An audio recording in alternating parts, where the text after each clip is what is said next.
Good morning students आज हम worksheet number 64 solve कर रहे हैं।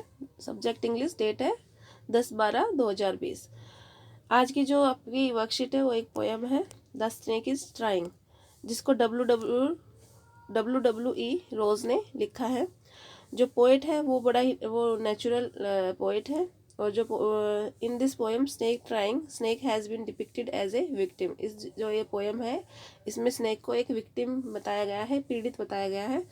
Snake in general belief are considered symbol of death. कहते हैं जो जनरल बिलीफ में जो स्नेक होता है वो एक मौत का प्रतीक होता है, बिकॉज दे आर पॉइजनस, क्योंकि वो जहरीले होते हैं। However in this poem snake is trying to save himself and the poet depicts the snake as small and harmless which needs to be saved.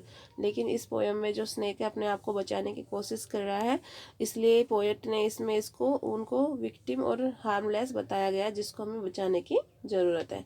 ठीक है, अब इस पोएम की समरी पढ़ लेते हैं। The snake who has been lying on the sandy bank of water body. जो snake है वो एक रेतीली ज़मीन पर लेटा हुआ है पानी के किनारे।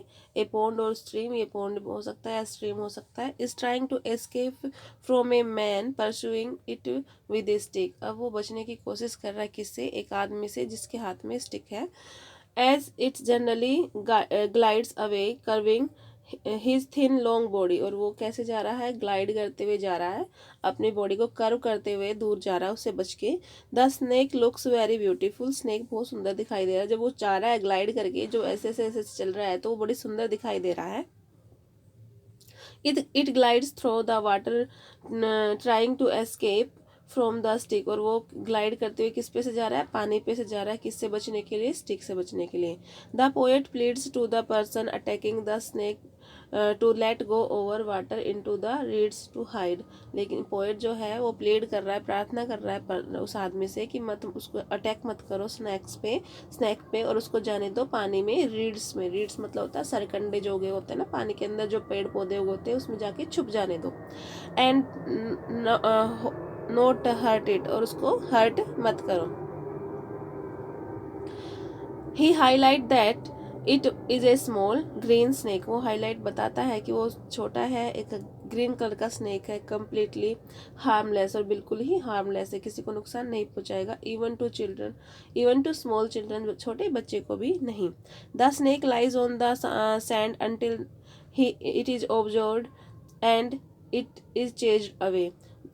स्नेक जो है वो बेचारा सैंड पे लेटा हुआ है जब तक कि उसको किसी ने देखा नहीं और उसका पीछा नहीं किया। In the end it appears in the ripples in green reeds. और लास्ट में वो जाके जड़ों में, जो सरकंडे होते हैं पानी में जो उगाते हैं पौधे, उसकी जड़ों में जाके गायब हो जाता है। ठीक है, तो ये आपका पैसेज था। अब हम इसके क्वेश्चन देखेंगे। Snake is trying to escape from, किससे बचने की कोशिश कर रहा है? तो इसका आंसर आ जाएगा स्टिक से बचने की कोशिश कर रहा है। Choose the option that is not true as per the poet. ऐसा वो क्वेश्चन ऑप्शन बताना जो पोएट के अकॉर्डिंग ट्रू नहीं है। Snake is beautiful, snake beautiful है।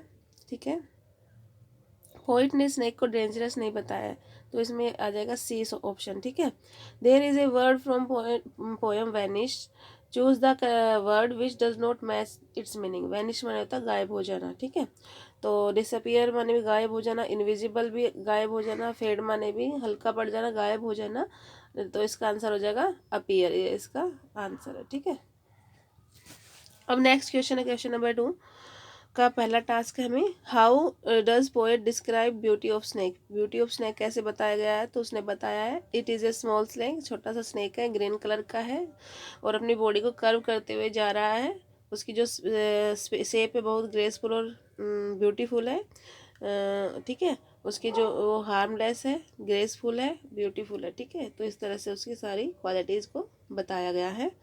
क्वेश्चन नंबर 2 है इसका, did you know that snake can be harmless, did your perception change after reading the poem. कह रहे कि क्या आपको लगता था कि स्नेक हार्मफुल होता है, और क्या पोएम पढ़ने के बाद आपकी परसेप्शन, जो आपने सोचा हुआ है, जो आपने अपनी धारणा बना रखी, वो चेंज हुई है? I agree with this statement that snake does not want to bite man unless it feel that man is going to kill it. कह रहा है कि मैं इसी बात से एग्री हूँ कि जब तक स्नेक हमें नहीं काटता, जब तक उसको नहीं लगता कि वो मुझे, जो मैन है वो हमें मारेगा. But people are opinion that all snakes are poisonous. लेकिन लोग सोचते हैं कि सभी स्नैक वो पॉइजनियस होते हैं.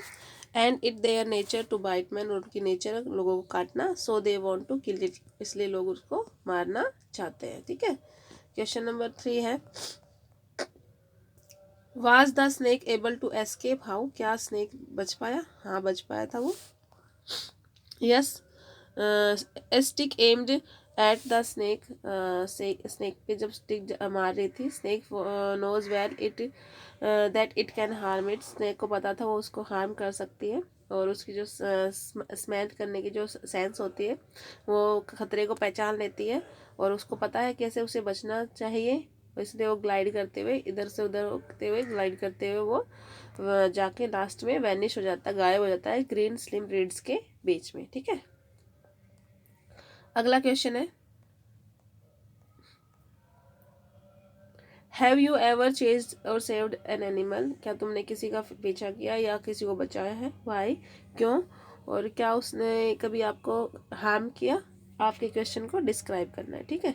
आंसर को डिस्क्राइब करना है. तो क्वेश्चन आप लिख सकते हो, अपने आप से भी कुछ बना सकते हो, या फिर आप ये वाला भी आंसर लिख सकते हो, या आपसे आपसे अगर कोई दूसरा बनाने में आप एबल हो, कैपेबल हो, तो आप उसका आंसर को भी इसमें लिख सकते हो. ठीक है. तो ये आंसर आप लिख दोगे इसमें. तो सभी बच्चों को वर्कशीट समझ में आई होगी. सभी बच्चे इसको सॉल्व करके ग्रुप में सेंड कर देना. ठीक है. ओके बेटा, बाय एंड टेक केयर.